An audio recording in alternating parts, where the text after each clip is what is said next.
నేను ప్రజల నుండి ఫైట్ చేస్తా. నేను మళ్ళీ ఛాలెంజ్ చేస్తున్నా బీఆర్ఎస్ పార్టీ వాళ్ళను, ఎస్పెషలీ సోషల్ మీడియాలో ఉండి సొల్లు మాటలు మాట్లాడేటోళ్ళను. తల్లి చెల్లె అనే విషయం కూడా ఇంగితం కూడా మర్చిపోయి అడ్డమైన కూతలు సోషల్ మీడియాలో కూర్చోవాలని చెప్తున్నా.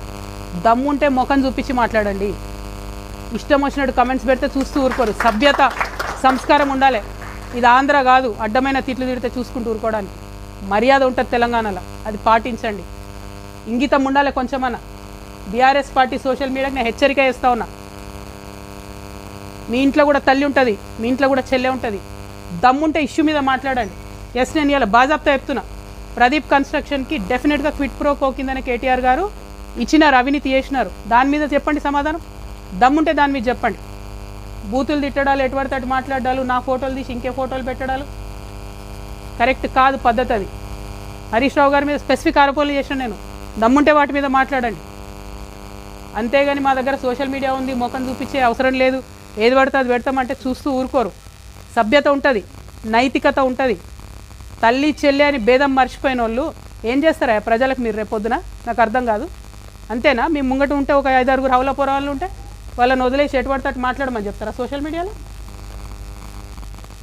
నా దగ్గర లేరా? ఏ పార్టీలో లేనంత యూత్ మా పార్టీలు ఉంది. నేనేం చెప్తా మా యూత్కి? ఒకటే మాట చెప్తా, తిట్టొద్దు, ఇష్యూ మాట్లాడండి. ఇష్యూ మాట్లాడండి అని చెప్తా నేను.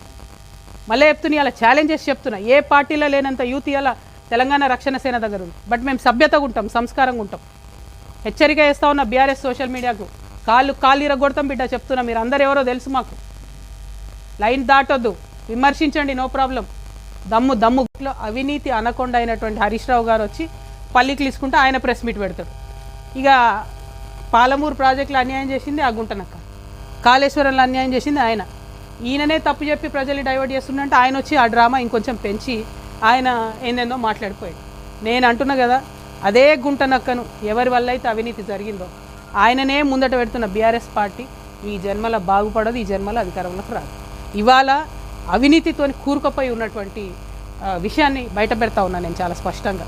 వీరొక్కరే కాదు, నిన్న మొన్న కూడా చూస్తూ ఉన్నాం, చాలా విషయాలు బయటకు వచ్చినాయి. కేటీఆర్ గారు వారి స్నేహితుడి కోసం పర్మిషన్ ఇవ్వడానికి మరి ఎన్ని రకాలుగా అదలా బదిలీ జరిగిందనేటటువంటిది అన్ని పత్రికలలో చాలా ప్రముఖంగా వచ్చింది. ఇన్ని రోజులు నేను చెప్పలే చాలా విషయాలు. ఇవాళ ఎందుకు చెప్తా ఉన్నా అంటే, అన్న మాట్లాడుకుంటూ ఒక మాట చెప్పారు మా జనార్దన్ అన్న గారు. మేము పార్టీ పెట్టుకున్నాం, మమ్మల్ని మీరు పార్టీలకు వెళ్ళి తీసేసి అవినీతి గురించి మాట్లాడినందుకు. నేను ఆగిపోలేదు కదా, నేను సాగాలి కదా, ప్రజల మధ్యలో ఉండాలనుకుంటున్నా. నేను నా పార్టీ పెట్టుకున్నాను, ఎలక్షన్ కమిషన్ పోయినాను, నా పని నేను చేసుకుంటున్నా.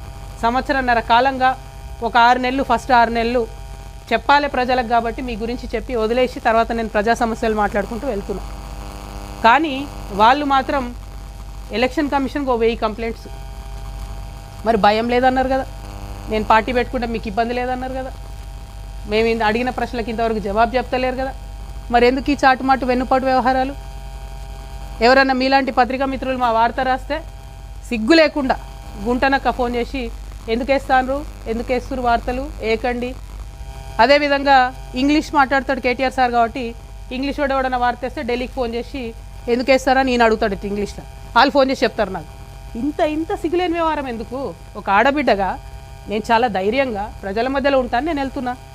ఆంబోతుల్లాగా అడ్డగాడిదల్లాగా ఎందుకు నా కాళ్ళల్లో కట్టెలు పెట్టే పనులు చేస్తున్నారు? నాకు అర్థమవుతలేదు. ఏం అవసరం ఉంది మీకు? ఒక్క ప్రశ్న కన్నా సమాధానం చెప్పిరా నేను అడిగిన వాటికి?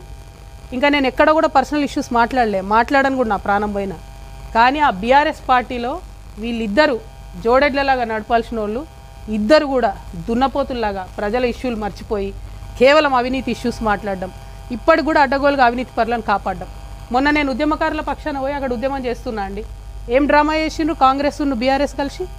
అంటే మీకు ఆ పూటకు నన్ను ఆపడానికి, ఉద్యమకారుల వార్తలు రాకుండా ఉండడానికి అయితే కాంగ్రెస్తో జతగడతాడు, అయితే బీజేపీతో జతగడతారు. ఏముంటుంది? నీయతు న్యాయం ఏముండదా? ఒక పార్టీకి ఒక లైన్ ఉండదా? ఏంటది డైరెక్షన్లెస్గా పోయి అక్కడ డ్రామా. ఆయన గుంటనక్క కింద పడ్డాడట, ఈయన పోయి ఆయనను పరామర్శించిండట. ఏడ కింద పడ్డాడో ఏమైందో అసలు ఎంత విచిత్రం అంటే ఆ రోజంతా మీరు చూస్తే ప్రతి ఒక్కరికి ఫోన్లు చేసి మీరు ఉద్యమకారుల వార్తలు వేయొద్దు. ఎందుకు వేయొద్దు? వచ్చేదా తెలంగాణ ఉద్యమకారులు లేకపోతే? మీరు మాట్లాడతలేరు. నేను ఒత్తిడి తెస్తున్నా కాంగ్రెస్ ప్రభుత్వం మీద, ఉద్యమకారులకు ఇచ్చిన మాట చేయాలని. మీకేం ప్రాబ్లము? మీరెందుకు అడ్డుపడతారు? ఎస్, ఇవాళ అడుగుతా ఉన్నా నేను. 1400 కోట్లు ఇలా బీఆర్ఎస్ పార్టీ అకౌంట్లు ఉన్నాయి కదా, అవి క్విట్ ప్రో కింద వచ్చినాయి కాదా, అవినీతి సొమ్ము కాదా, ఆంధ్ర కాంట్రాక్టర్లు ఇచ్చినాయి కాదా?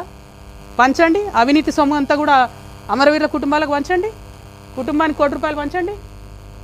రండి, పంచిన తర్వాత అప్పుడు గ్రౌండ్లకు రండి, నాతో సమానంగా ప్రజల పంతులకు వచ్చి నిలబడండి. ఇలా ఒంటరిగా నేను పోరాటం చేస్తుంటే మీరందరూ డబ్బులు పెట్టుకొని వచ్చినటువంటి అనేకమైనటువంటి అవినీతితో వచ్చినటువంటి అనేకమైన అంశాలను పెట్టుకొని నన్ను ఇబ్బంది పెడతారేంది? నిన్నగాక మొన్న కేటీఆర్ గారు ఒక పేపర్ కొన్నారు, 128 కోట్లు, దాదాపుగా అంతే 188, 188 కోట్లతోని పయనీర్ అని ఇంగ్లీష్ పేపర్ కొన్నాడు ఆయన. అంటే ఇక తెలుగులో ఆడిన అబద్ధాలు జాడదు అన్నట్టు ఇప్పుడు ఇంగ్లీష్లో కూడా అబద్ధాలు ఆడతారు అన్నట్టు. I'm appealing to everybody, Pioneer paper is now been bought by BRS, so please don't trust that paper. Whatever comes in Pioneer is BRS's view. ఏంది ఇది? పత్రికలు కొంటాం, యూట్యూబ్ ఛానల్ కొంటాం. ప్రజాబలం ఉండాలి, గుండె ధైర్యం ఉండాలి, ధనబలం ఉంటే ప్రదర్శించుకోండి అవసరమైన కాడ. మొన్న ఈడికి వస్తే కూడా ఫ్లైట్లో వచ్చిపోయారేమో కదా, హెలికాప్టర్లలో వచ్చిపోండి. మేము సామాన్యులం, మేము కార్లలో పోతున్నాం. పాయింట్ అది కాదు. పాయింట్ ఏంటంటే ప్రజల మీద, ప్రజా సమస్యల మీద పోటీ పెట్టుకోండి మాతో. మా కాళ్ళల్లో కట్టెలు పెడితే ఏమొస్తుంది? వెనకంగా పోయి ఎప్పటికన్నా మాతోనే వచ్చి చేరుతుంది. చెప్తా ఉన్నా ఇవాళ నా కంఠంలో ప్రాణం ఉన్నంత వరకు, నా కంఠంలో ప్రాణం ఉన్నంత వరకు మళ్ళీ బీఆర్ఎస్ పార్టీతో చేరేదే లేదు, జత కట్టేదే లేదు. ఎందుకు చెప్తున్నా అంటే బాధతో చెప్తున్నా. నేను మళ్ళీ చెప్తున్నా, పర్సనల్గా నేను ఎంత హ్యూమిలియేషన్ గురైనా ఒక్క విషయం కూడా నేను బయట చెప్పను. రాజకీయంగా డెఫినెట్గా చెప్పిన, ఇంకా చాలా చెప్తా. ఇలా పొద్దున్నే ఫీనిక్స్ ట్వీట్ చేసిన నేను, 80,000 కోట్ల తెలంగాణ ప్రజల ఆస్తి అది. ఎవడబ్బా సొమ్ము ఇచ్చింది? ఎవరు? హరీష్ రావు గారు, కేటీఆర్ గారు కాదా ఫీనిక్స్ అనే సంస్థను పెంచి పోషించింది, కాపాడింది? ఎక్కడోడు వాడు? తెలంగాణోడా, ఆంధ్రోడా? ఎందుకని పంచిపెడతారు మీరు? ఇప్పుడు దాన్ని, అవినీతిని ఇప్పుడున్న గవర్నమెంట్ కంటిన్యూ చేస్తుంది కదా. మీరు తెరిస్తే కిటికీలు. జాతీయ పార్టీలకు ఏముంటుంది తెలంగాణ ఆంధ్ర ఫీలింగు? తెలంగాణ భూములు కాపాడుకోవాలని వాళ్ళకి ఎందుకు ఉంటుంది? వాళ్ళు వచ్చి డోర్లు తెరిచిరు ఇవాళ అవినీతికి. 33 లక్షల టన్నుల కలప అండి కొడతాడు వాడు, ఫీనిక్స్ కంపెనీ వాడు. 10 కేసులు పెట్టింది ఫారెస్ట్ డిపార్ట్మెంట్. సింపుల్గా ఫైన్ కట్టి పక్కకి వెళ్ళిపోయాడు. కొట్టచ్చా? 33 లక్షల కలప హైదరాబాద్ నగరం నడిబొడ్డున ఎడ దొరుకుతుంది అంత గ్రీనరీ? ఇవ్వడానికి వీళ్ళకి లేదు. కేసు పెట్టిన ఫారెస్ట్ డిపార్ట్మెంట్ కూడా ఇంతవరకు కుయ్యంటలేదు, కయ్యంటలేదు. మేము మొదలుపెట్టాం. నేను చెప్తున్నా, భూ పోరాటం, భూదందా, భూ కబ్జా నేను ముందే చెప్పిన. 2014 నుంచి తెలంగాణ వచ్చినప్పటి నుంచి నేను అధికారంలోకి వచ్చేదాకా అన్ని రివ్యూ చేస్తాం. కేసీఆర్ గారు గవర్నమెంట్ ఇచ్చింది రివ్యూ చేస్తాం, రేవంత్ రెడ్డి గారు గవర్నమెంట్ ఇచ్చిన భూములు కూడా